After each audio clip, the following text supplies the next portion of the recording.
எந்த பெண்ணிலும் இல்லாத ஒன்று ஏதோ அது ஏதோ அடி ஏதோ உன்னிடம் இருக்கிறது அதை அறியாமல் விடமாட்டேன் அதுவரை உன்னை தொடமாட்டேன் எந்த பெண்ணிலும் இல்லாத ஒன்று ஏதோ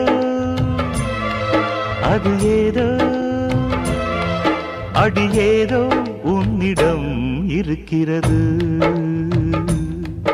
அதை அறியாமல் விடமாட்டேன் அதுவரை உன்னை தொடமாட்டேன் எந்த பெண்ணிலும் இல்லாத